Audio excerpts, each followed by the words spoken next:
Na aula de hoje nós vamos falar sobre alguns aspectos preponderantes do ISSQN, o Imposto sobre o Serviço de Qualquer Natureza, e em outras aulas aí posteriores nós vamos falar sobre os impostos federais, que segundo alguns entendidos aí no assunto chegam a enumerar aí a mais de 30 impostos federais. Mas tem 7 ou 8 que são os principais, né? Que é o imposto sobre importação, o imposto de exportação, imposto de renda, o imposto sobre serviços industrializados, conhecido como IPI, o imposto sobre operação financeira, né? O IOF, o imposto sobre propriedade territorial rural, o ITR, e também o imposto sobre grandes fortunas, que até hoje não foi ainda regulamentado no Brasil, e nós temos só o título, né, do IGF, mas que ainda não está em vigor em nosso país, até por alguns interesses lá no Congresso Nacional. Nas próximas aulas nós vamos abordar também os impostos estaduais, que são bem mais conhecidos aí por ser apenas 3, que é o ICMS, né, o Imposto sobre Circulação de Mercadoria, o IPVA, que também aí figura na lista dos impostos estaduais, que é o Imposto sobre a Propriedade de Veículos Automotores, e o próprio ITCMD, que é o Imposto de Transmissão, Causa Mortis e Doação, que também pertence aí aos impostos estaduais.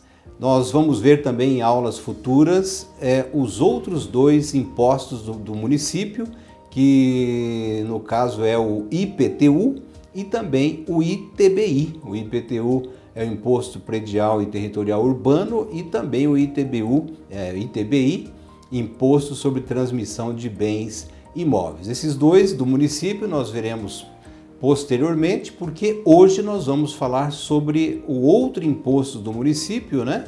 Que são 3, já falamos dos 2, e agora também o ISSQN, Imposto sobre os Serviços de Qualquer Natureza.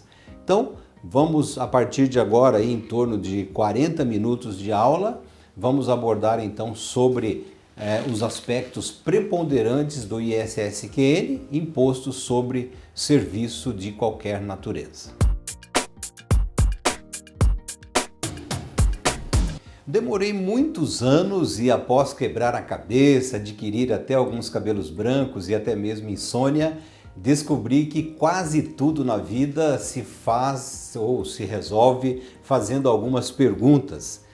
Hoje levo até as pessoas a solução pronta, porque se não for assim, a vida não tem lógica, né? Isso implica dizer que a vida somente faz sentido quando ajudamos os nossos irmãos a aliviarem os seus fardos. Eis a questão pelo fato de estarmos trazendo aqui essas informações. Para muitas questões da vida, inclusive nos estudos aí relacionados aos impostos, se fazermos algumas proposições, teremos muito mais facilidade para fixar o conteúdo. As proposições são o que é, como é, o que fazer, obtenção do resultado final e uma reta originária, né, para fixar o conteúdo estudado, o conteúdo do aprendizado. Nesta aula, então, vamos estudar aí alguns aspectos de um dos impostos municipais, que é o ISSQN, e já faço aí, para começar a aula, a primeira pergunta: o que é o ISSQN, este imposto sobre circulação de qualquer, imposto sobre serviços de qualquer natureza, né? O ISSQN, primeiramente, precisamos esclarecer que é um imposto do gênero tributo. Tributo envolve todos os impostos e taxas, e o ISSQN é o imposto, né? Então, o nome iuris, a denominação legal do ISSQN Tá aí, é o imposto sobre serviço de qualquer natureza, está lá na legislação da Constituição Federal, artigo 153, inciso 3, e a Lei Complementar 116 do ano de 2003. Para entender melhor, já de início, vamos falar um pouco sobre o princípio da legalidade tributária e as hipóteses de incidência. A Constituição de 88, no artigo 150, diz que, sem prejuízo de outras garantias asseguradas ao contribuinte, é vedado à União, aos estados, ao Distrito Federal e aos municípios exigir ou aumentar tributos sem lei que o estabeleça. Temos também no CTN, no artigo 97, que somente a lei pode estabelecer a instituição de tributos ou a sua extinção. A hipótese de incidência é a descrição que a lei faz de um fato tributário. É uma simples previsão ou mera descrição legal, hipotética, abstrata de um fato ou conjunto de fatos. Podemos dizer aí que é um pressuposto, na verdade. Na seção 5 lá da Constituição Federal do Brasil, trata dos impostos dos municípios e determina que compete aos municípios instituir impostos sobre, vamos ver lá, vamos mostrar aí no vídeo para você o artigo 156 da Constituição Federal, que lá no inciso 1 está dizendo sobre a propriedade territorial urbana, o IPTU. No inciso 2, a transmissão a qualquer título oneroso de bens imóveis por natureza ou a cessão física e de direitos reais sobre imóveis, exceto os de garantia, bem como cessão de direitos à sua aquisição. E por último, no inciso 3, o ISSQN, o Imposto sobre Serviço de Qualquer Natureza. Pronto. Isso basta, ocorreu aqui tanto o princípio da legalidade tributária quanto a hipótese de incidência. Então respondemos aí o que é o ISSQN. Vamos agora à segunda pergunta, que é como é, conforme havíamos dito no início. Então, para que o município possa cobrar impostos, deve instituí-lo por meio de lei ordinária. E aí, quais são os tipos de leis previstas no Brasil? A própria Constituição Federal de 88 responde. Vamos mostrar também aí no vídeo para você o artigo 59, onde diz que o processo legislativo compreende a elaboração de, inciso 1º, emendas à Constituição, o 2º, leis complementares, 3º, leis ordinárias, 4º, leis delegadas, 5º, medidas provisórias, 6, decreto legislativo e, por último, 7º inciso, são as resoluções.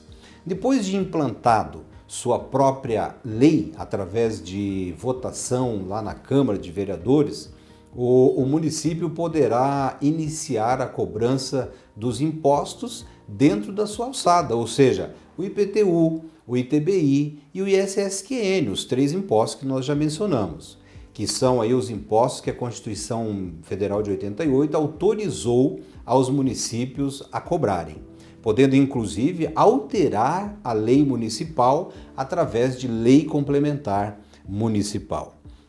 No Brasil ainda existem municípios que de pequena extensão, que por receberem valores razoáveis a título de repartição das receitas tributárias, não veem a necessidade de cobrar o ISS que lhes caberia e sequer instituem a lei ordinária, porque eles já recebem 100% do imposto de renda, o retorno, O ITR 50% a 100%, o IPVA 50% e o ICMS 25%. Com isso, eles se satisfazem e acabam não implantando o ISS.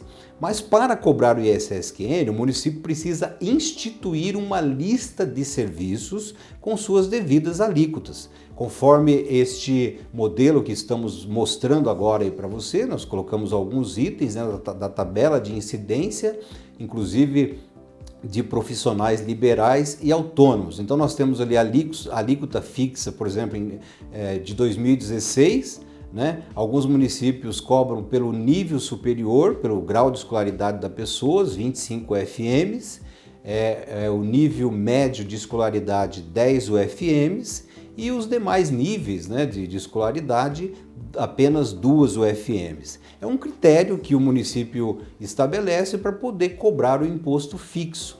Então, isso aí varia de município para município e é discricionário, aí o município pode decidir de que forma ele vai cobrar esse ISS fixo anual.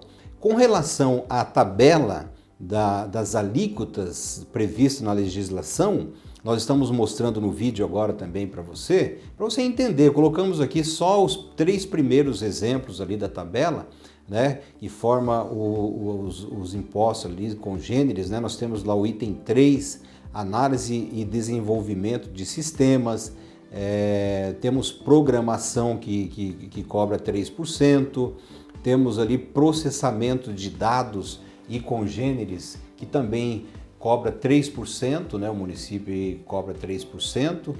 E temos a elaboração de programas de computadores, inclusive de jogos eletrônicos, que também é uma alíquota de 3%, conforme você está podendo acompanhar aí no vídeo pela tabela. Licenciamento ou cessão de direitos de uso de programas de computação, também 3%. Assessoria de consultoria e informática, que é o item 1.06, também 3%, o item 1.07, suporte técnico em informática também, inclusive instalação, configuração e manutenção de programas de computação e bancos de dados, também o município pode cobrar 3%, lembrando que de município para município essas alíquotas, esses percentuais podem variar, né, com aprovação na Câmara de Vereadores. No item 1.08 temos planejamento, confecção, manutenção e atualização de páginas eletrônicas, também 3%. O próximo item, serviços de pesquisas e desenvolvimento de qualquer natureza, está aí também configurado. Os serviços de pesquisa e desenvolvimento de qualquer natureza também aparece aí na tabela que vocês estão acompanhando com 3%. E o município poderá adotar também todos os itens da lista de serviço anexa à Lei Complementar número 116/2003 ou apenas alguns deles, sendo-lhes, porém, defeso, né, um termo jurídico que na verdade quer dizer proibido, criar serviços ou seja, não previsto nesta norma complementar, que é 116/2003, sob pena de inconstitucionalidade. Vamos agora abordar um aspecto chamado fenômenos de subsunção do ISS-QN. O que vem a ser isso? É o seguinte, o ISS é um imposto residual, ou seja, ele incide sobre os fatos geradores não incluídos na órbita de outros impostos para que seja tido como ocorrido o fato imponível ou o fato gerador. É necessária, então, a satisfação de todos os aspectos pelo denominado fenômeno da subsunção, ou seja, inclusão. Na ausência de qualquer dos critérios, não haverá tributo devido por falta de subsunção do conceito do fato concreto ao conceito da norma hipótese. Os 5 aspectos integrativos e informadores da hipótese de incidência do ISS-QN, em que o sujeito passivo terá que pagar, ou seja, recolher aos cofres do município, né, que é o sujeito ativo. Aí a doutrina, ela vem a nos colaborar. No dizer, por exemplo, de Geraldo Ataliba, esses aspectos são as qualidades que esta tem de determinar hipoteticamente os sujeitos da obrigação tributária, conforme você pode ver aí no vídeo, bem como o conteúdo substancial, local e momento de nascimento, né? Estamos aí mostrando a obra em que está esta afirmação deste famoso tributarista, o Geraldo Ataliba, grande professor. A hipótese de incidência e o fato gerador são decompostos em aspectos a que a doutrina denomina de pessoal, se refere aos sujeitos ativo e passivo, e aos aspectos temporal, espacial, material e quantitativo, referindo-se à base de cálculo e também à alíquota. Analisaremos agora um a um nesta aula para que você possa ter uma noção geral de todos esses aspectos preponderantes do ISS-QN. Vamos ao aspecto material e o fato gerador, que pode ser a mesma coisa? Sim, conforme a ementa, né? Vamos mostrar aí também no vídeo para você essa ementa do tributário, né? do lado do STJ, recurso especial, ISS, fato gerador, prestação de serviços. Diz ali na ementa que o imposto sobre o serviço tem como fato gerador, no aspecto material, a prestação de serviços. Desse modo, enquanto esta não ocorrer, não se pode cogitar da incidência do ISS. Então você pode confirmar aí na tela que é o recurso especial que foi improvido, né, na segunda turma lá do RESP 51.284 do ministro relator Castro Meira. Até aqui já se sabe então que há uma hipótese e um aspecto material. Então, seguindo a linha de compreensão, outro doutrinador jurídico, Amilcar, nos traz a seguinte lição. Você pode acompanhar também aí os dizeres deste doutrinador, onde diz que não basta a existência de lei para que a obrigação tributária se instaure. Para o nascimento da obrigação, é necessário que surja concretamente o fato ou pressuposto que o legislador indica como sendo capaz de servir de fundamento à ocorrência da relação jurídica tributária. Está aí a obra onde consta aí esses dizeres de mais este professor doutrinador aí na área do direito tributário e em outras áreas também, por suas grandes especialidades. Trata-se então da prestação de serviço constante da lista anexa à Lei Complementar 116/2003, que menciona quase 230 serviços, substituindo aí, incluindo aí 40 modalidades, que já tivemos a oportunidade de mostrar alguns itens da lista como exemplo, né, apenas para sua compreensão. E neste aspecto material é o mais importante porque precisamente revela em sua essência a caracterização e individualização. É o aspecto, digamos assim, decisivo que enseja fixar a espécie tributária a que o tributo pertence.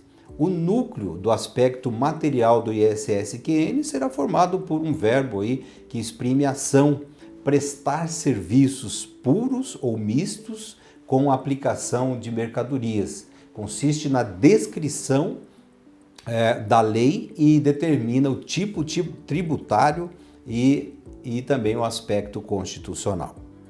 A Constituição Federal aí de 88, ela determina que os fatos geradores do imposto devem estar previstos em lei complementar. Lá no artigo 146, vamos mostrar aí para vocês o item que fala sobre isso aí, né? Então, o ISS-QN foi previsto no Decreto-Lei número 406/68, com status de lei complementar, e recentemente na Lei Complementar número 116/2003. O artigo 1º desta lei estabelece a materialidade do ISS-QN, dispondo que, vamos acompanhar aí no vídeo, o artigo 1º, imposto sobre serviço de qualquer natureza, de competência dos municípios e do Distrito Federal, tem como fato gerador a prestação de serviços constantes da lista anexa, ainda que esses não se constituam como atividade preponderante do prestador.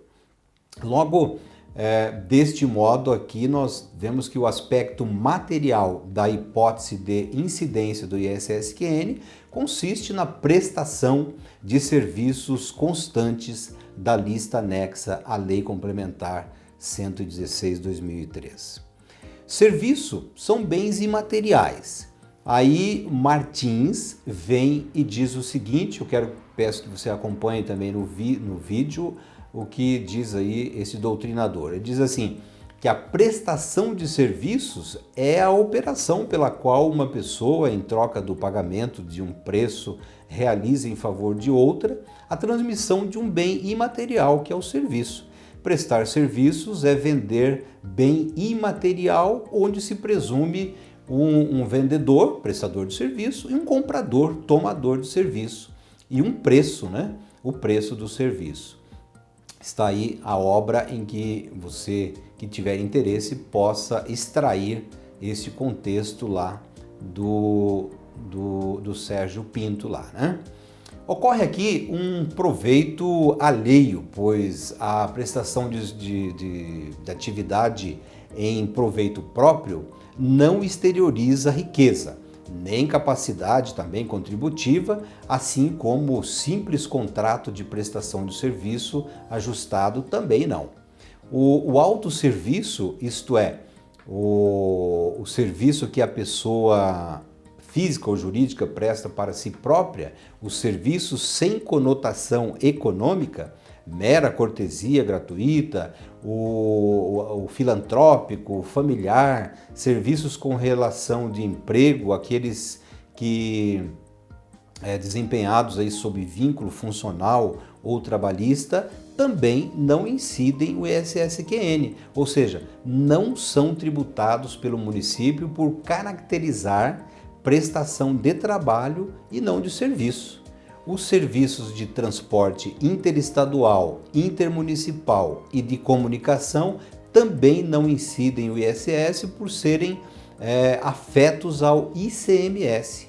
Logo, o conceituado tributarista, professor Sabag, ele é taxativo em afirmar o seguinte, eu peço também que você acompanhe aí os dizeres dele, onde ele diz que a lei complementar não poderá distorcer o conceito de serviços utilizado pela Constituição, nem alargar seu campo de incidência de modo a alcançar o que não é serviço, no sentido que o sistema constitucional tributário confere a tal termo, imperioso destacar que a lista contém relação taxativa de serviços sujeitos ao ISSQN, conforme melhor doutrina e jurisprudência do STF e também do STJ.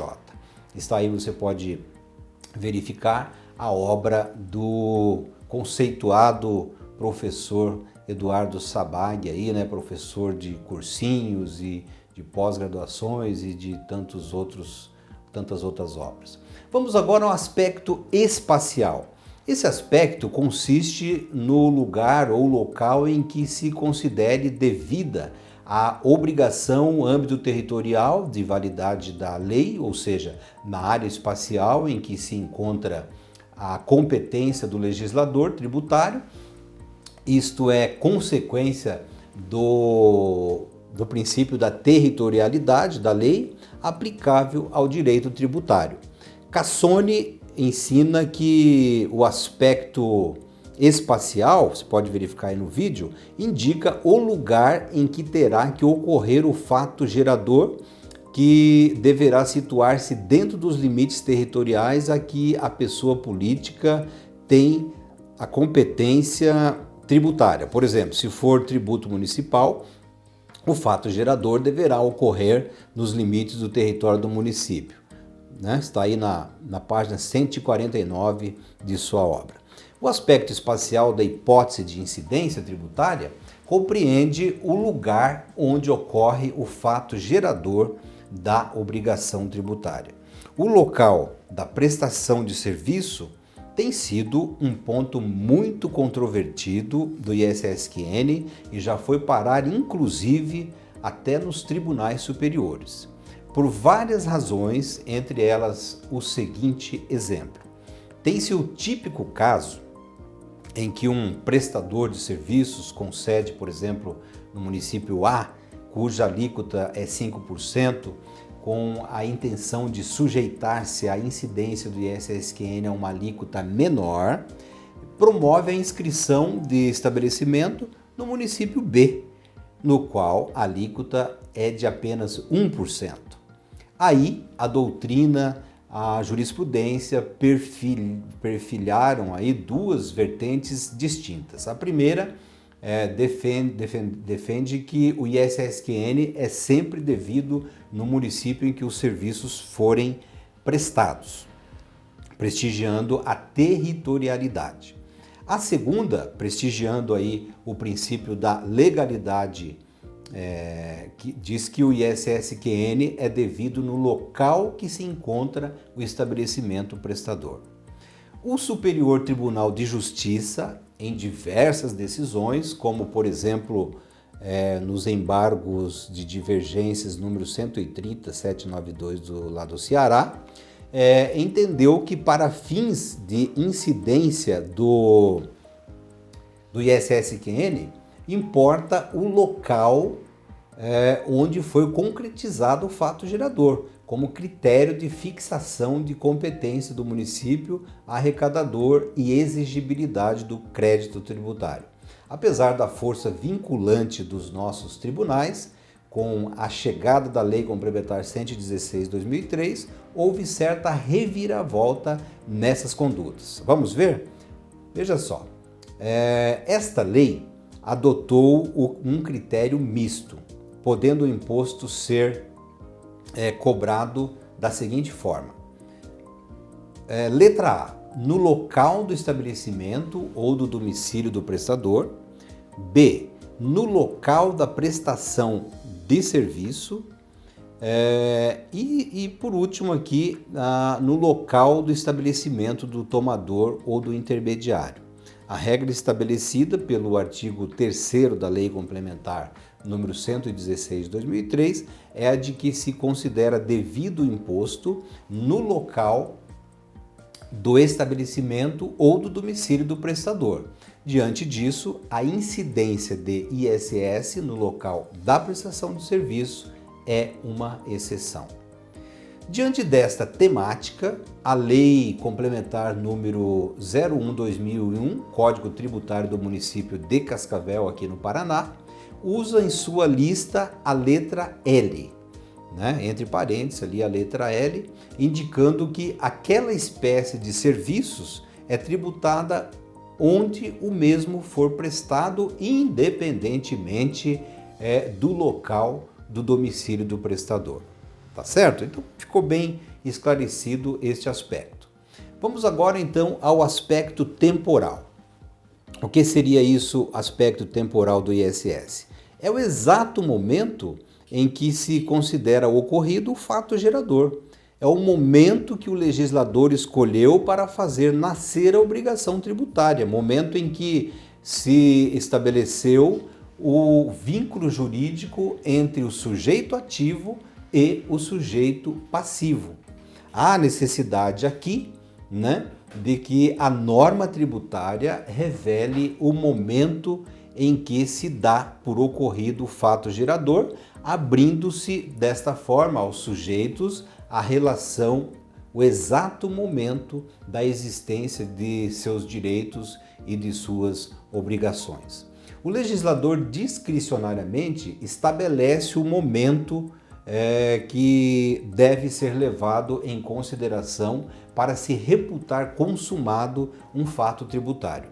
Vamos ver o que diz aqui o tributarista Geraldo Ataliba, vamos mostrar aí também para você depois poder copiar aí a sua obra.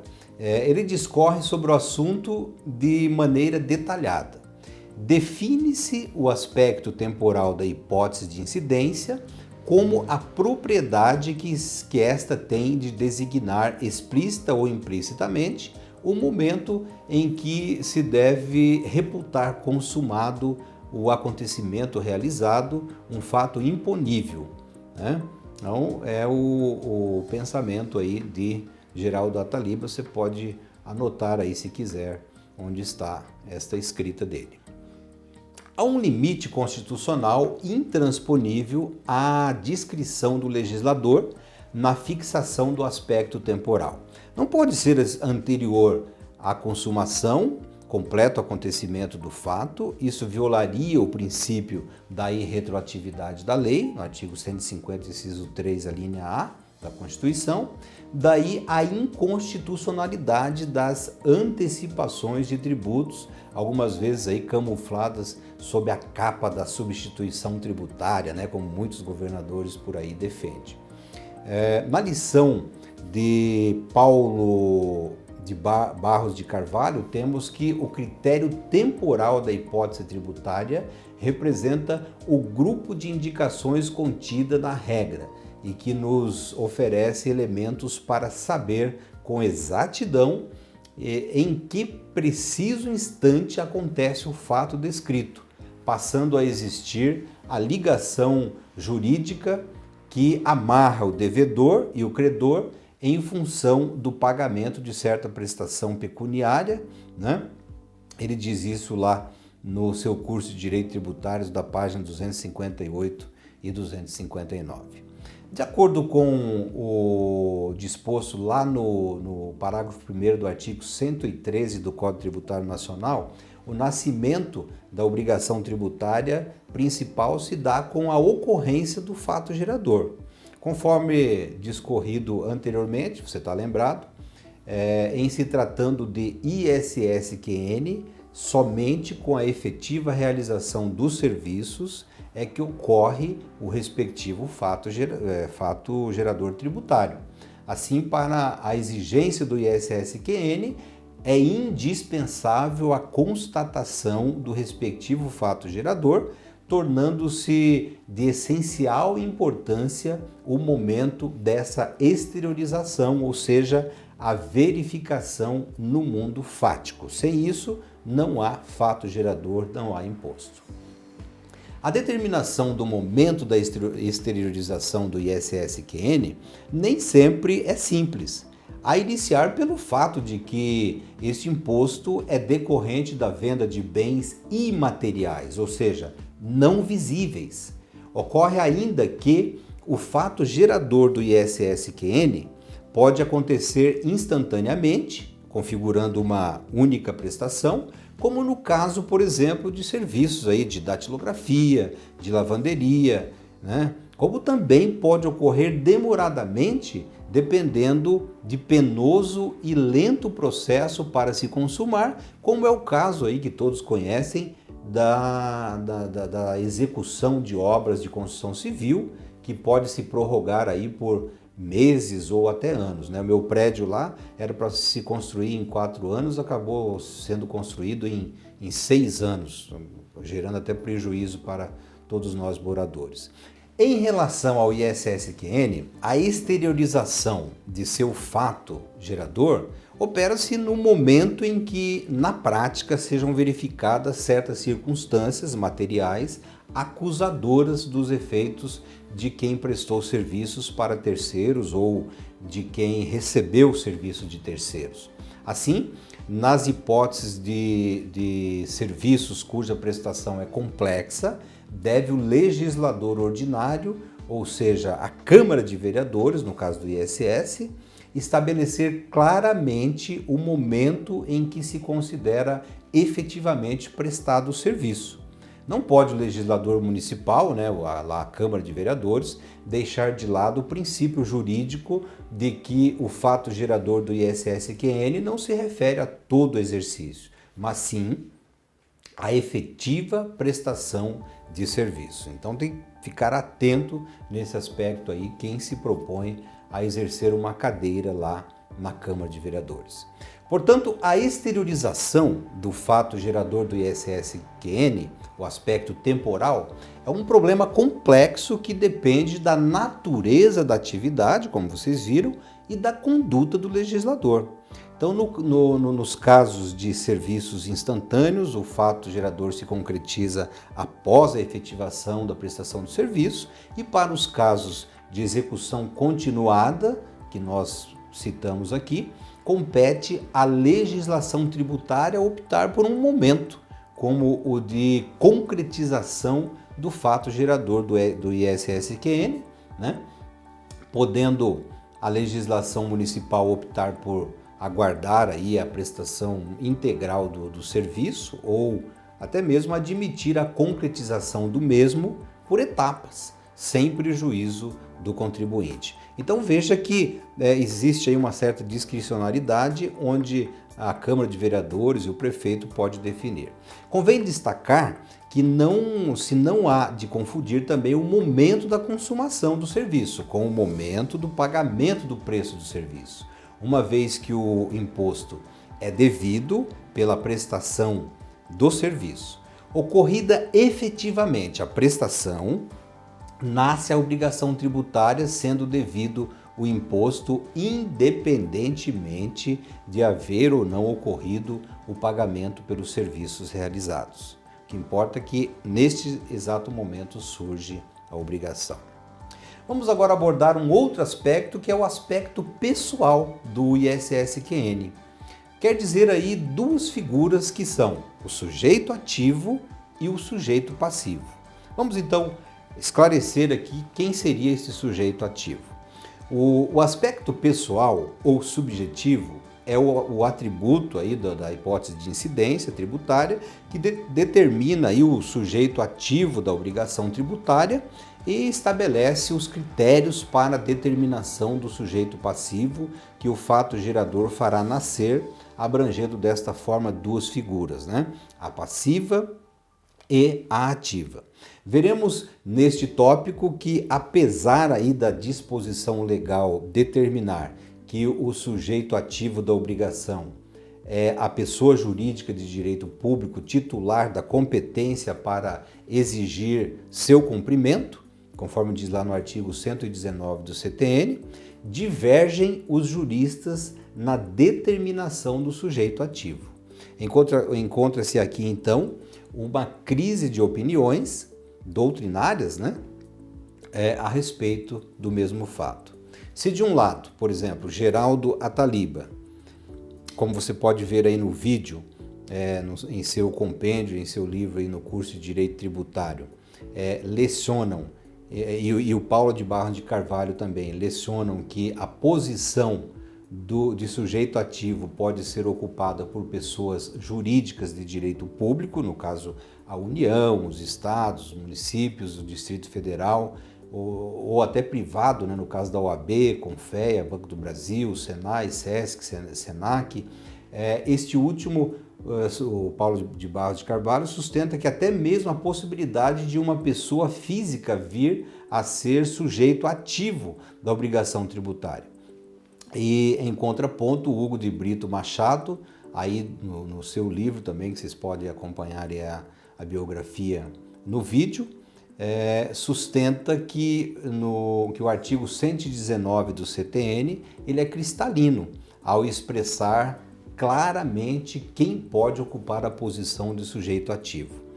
Que se fugir disso, segundo o professor Hugo, não passa de inconstitucionalidades por ser as demais pessoas destinatárias do produto da arrecadação ou fiscalização, o que neste sentido essas atribuições podem ser conferidas por uma pessoa jurídica de direito público a outra, mas não implica transferência da condição do sujeito ativo. Então está aí bem esclarecido por esse tributarista. As pessoas jurídicas de direito privado apenas podem ser atribuídas as funções ou encargos de arrecadar, o que não constitui delegação de competência tributária, conforme o artigo 7º lá do CTN, no parágrafo 3º, como é o caso da arrecadação de tributos realizadas pelas instituições financeiras. E neste contexto verifica-se que o artigo 119 também deve ser interpretado em consonância com os artigos 6º e 7º, ambos do Código Tributário Nacional, na flexão transitiva direta dos verbos, aí os verbos exigir, os verbos adimplir e o verbo executar.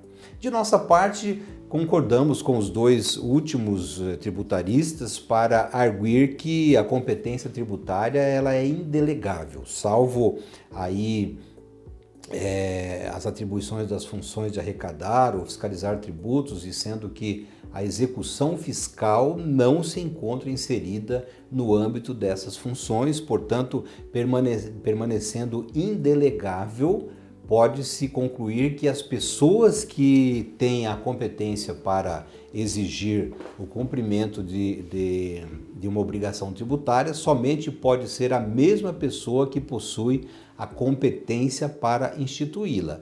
Então, assim, né, de ligeiro modo aí, somente poderia ocupar a posição de sujeito ativo as pessoas jurídicas de direito público dotadas com capacidade constitucional para legislar sobre o tributo, bem como em instituí-lo.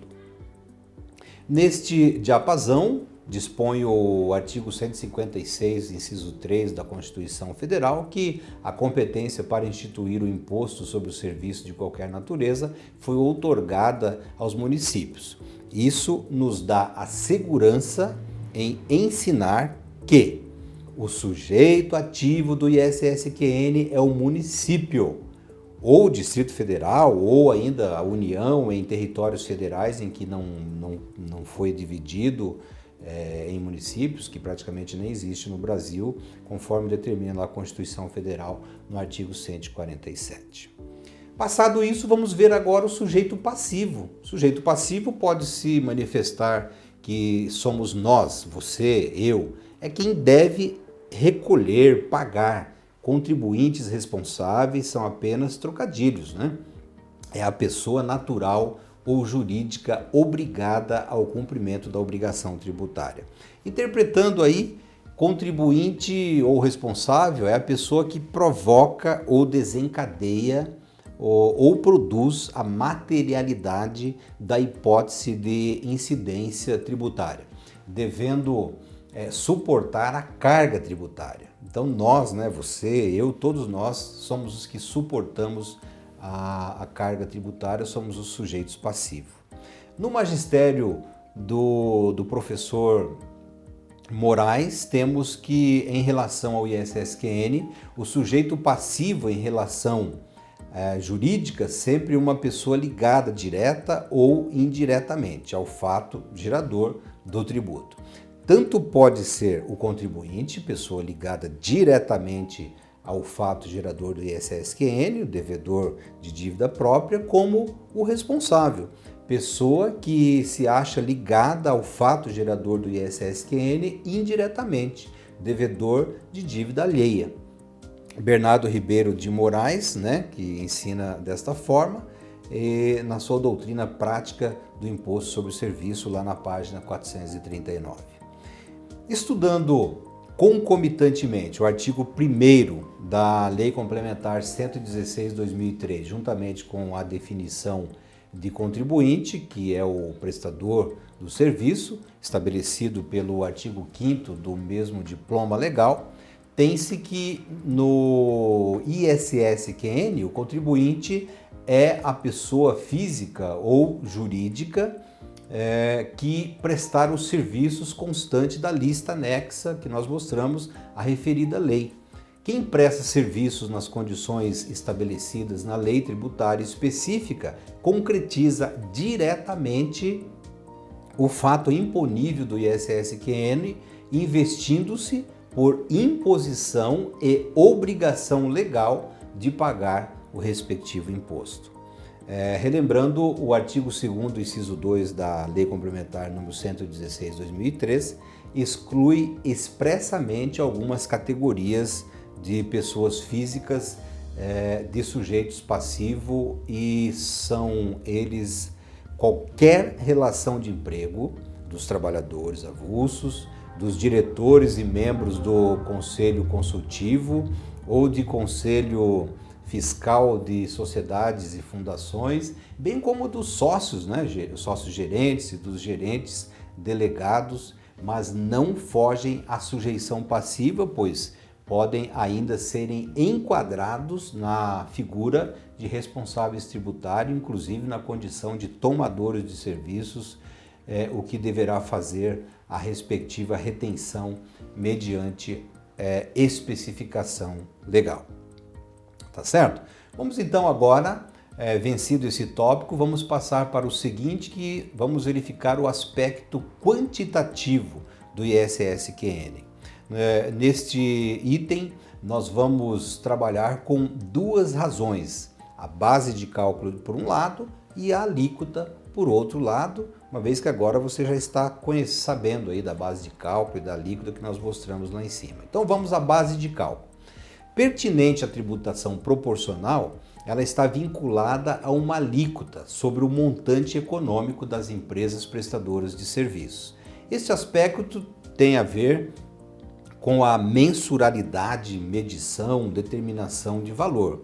A determinação do objeto prestacional, isto é, do valor que o sujeito ativo pode exigir e que o sujeito passivo deve pagar, reveste o chamado aspecto quantitativo.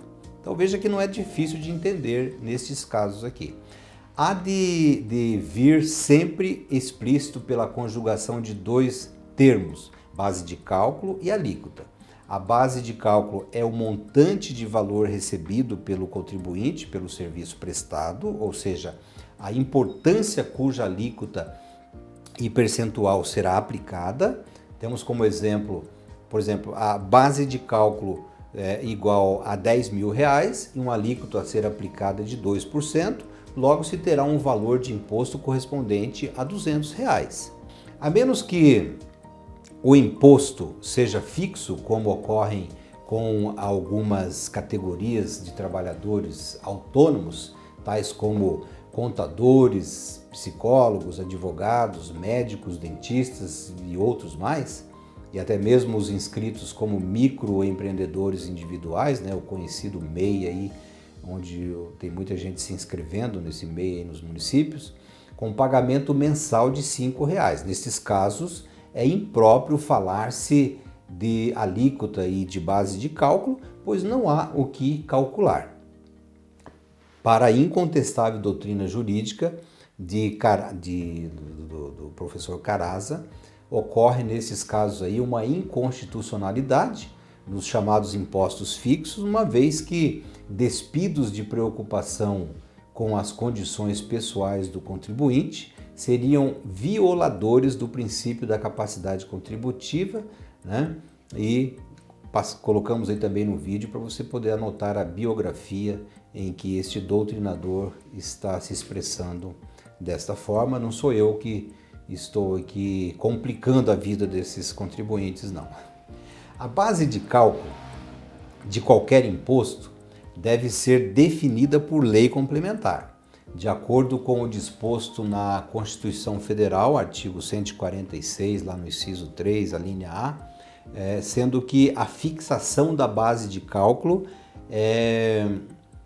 e também da alíquota do ISSQN deve ainda ser especificada na lei ordinária municipal, conforme estabelece lá o artigo 97, inciso 4 do CTN. Não pode, logicamente, a legislação tributária municipal deixar de observar a base de cálculo prefixada pela lei complementar, o que vem a ser, então, essa base de cálculo, para que a gente possa entender. Então, a base de cálculo do imposto é o preço do serviço que corresponde à remuneração pela prestação de serviços ou o número de unidades monetárias que se paga para adquirir um bem imaterial chamado aí o serviço. O preço do serviço é a expressão monetária do valor auferido pela contraprestação relativa ao fornecimento do trabalho, o serviço. E na prestação de serviços, o bem imaterial e a respectiva remuneração estão ligados entre si por uma relação de causa e de efeito. Quem presta o serviço tem o direito de receber de outrem o devido preço, denominado aí o preço do serviço. Vejam que o legislador utiliza a expressão preço do serviço, ou seja, o valor das primeiras linhas ali da nota fiscal e não do total da última linha da nota fiscal, uma vez que na última linha já foram feitas deduções de outros impostos ou contribuições, tais como o imposto de renda, PIS, CONFINS, etc. E houve silêncio, no entanto, quanto às deduções permitidas. Evidentemente, o legislador está inflando o preço do bruto, né? Sem dedução de qualquer parcela, mesmo a título aí de carreto ou até mesmo de impostos, e não o líquido. O preço do serviço vem a ser, desta forma, a receita bruta que lhe corresponda, auferida pelo prestador do bem imaterial à vista ou a prazo, que aparece lá na primeira linha da nota fiscal e não na última. Assim, o preço efetivamente cobrado no momento da ocorrência do fato gerador é que deverá servir como base de cálculo do ISS-QN. Descontos ou abatimentos que estiverem condicionados a evento futuro incerto não poderão ser excluídos da base de cálculo. É bom, principalmente quem está estudando para concurso público, é bom fixar isso. No caso da construção civil, deduz o preço dos materiais fornecido pelo prestador de serviços conforme previsão legal municipal, né? Entra aí mais uma vez aí a função dos vereadores. Vamos falar agora da alíquota. Como já vimos anteriormente, o imposto ISS-QN pode ser cobrado de forma fixa ou proporcional, determinado pelas características do sujeito passivo. Interessante reforçar que a tributação fixa é aquela que os profissionais liberais que executam serviços pessoais pagam uma vez por ano por guia específica emitida pelo setor de tributação do município. O Poder Executivo, no entanto, o Poder Executivo e Municipal, possui autonomia para encaminhar à Câmara de Vereadores projeto de lei complementar modificando suas alíquotas. Este processo é de difícil aprovação por ser impopular e fere os relacionamentos aí dos nobres edis, aí, né, dos vereadores com os contribuintes vítimas da mudança, aí, que normalmente as mudanças são sempre para maior. Por exemplo, esta aula que nós estamos fazendo aqui agora, né, que estamos levando até vocês, se eu fosse cobrar aí as inscrições, custaria aí, digamos, R$50 de cada inscrito.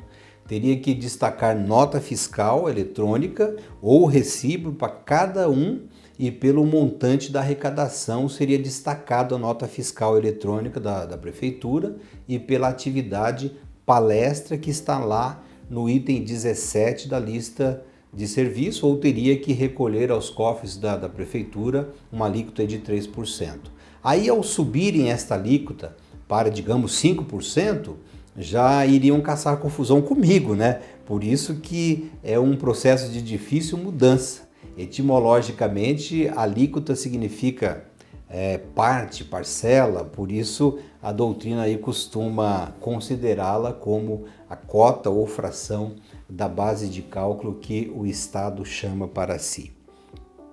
O ISS-QN é um imposto que possui diversidade de alíquotas, cada qual aplicável a determinada atividade. As alíquotas mínimas foram estabelecidas pela norma constitucional com o objetivo de evitar a guerra fiscal entre os municípios. Assim sendo, nós podemos dizer que permite-se aí, também tirar a conclusão de que os municípios devem observar a alíquota mínima de 2%, estabelecida pela Emenda Constitucional número 37 de 2002, bem como a alíquota máxima de 5% estabelecido pelo artigo 8º da Lei Complementar número 116 de 2003. Em síntese, via de regra, quando a base de cálculo for o preço do serviço, as alíquotas do ISS-QN devem variar entre o limite mínimo de 2% ao limite máximo de 5%, e cuidado os estudantes aí para concurso público, que isso cai mesmo sem chance, viu? Observando sempre que com a chegada do Simples Nacional, houve novas alterações nos procedimentos em relação às alíquotas. Nós vamos poder aqui agora, não tem tempo para falar sobre o Simples Nacional, mas cuidado, se pesquisem, estudem, porque isso aí cai mesmo nas provas. As cobranças do ISSQN, por determinação do artigo 150 do CTN, né, o Código Tributário Nacional, o lançamento é feito de forma homologada. Assim, temos 5 formas de recolhimentos do ISSQN. Vamos a elas? Eu faço questão de mostrar no vídeo aí. Primeiro, o lançamento direto de ofício, quando efetuado unilateralmente pela autoridade administrativa, sem intervenção ou participação do sujeito passivo. A segunda, conforme você está conferindo aí na tela, é o lançamento por homologação ou autolançamento, quando a legislação atribuir ao sujeito passivo a obrigação de antecipar o pagamento sem prévio exame da autoridade fazendária, operando-se o lançamento pelo ato em que a referida autoridade, tomando conhecimento da atividade assim exercida pelo obrigado, expressamente o homologue. O inciso 3 já fala do lançamento por declaração, quando for efetuado pela Fazenda Municipal, com base na declaração do sujeito passivo ou de terceiro, quando um ou outro, na forma da legislação tributária, presta à autoridade fazendária informações sobre a matéria de fato. E o inciso 4 trata-se do lançamento por arbitramento da Receita Bruta, quando o sujeito passivo deixar de cumprir o pedido de informação do fisco municipal no prazo determinado. Essa modalidade de lançamento será efetuada mediante auto de infração, e essa aqui é a que dá mais confusão, dá mais briga dentro da prefeitura. Quando se destaca um auto de infração, os contribuintes chegam lá soltando fogo pelas ventas, como diriam os antigos, né? E o inciso 5 por estimativa, a critério da administração fazendária, tendo em vista as condições do sujeito passivo quanto à sua escrituração e à espécie da atividade.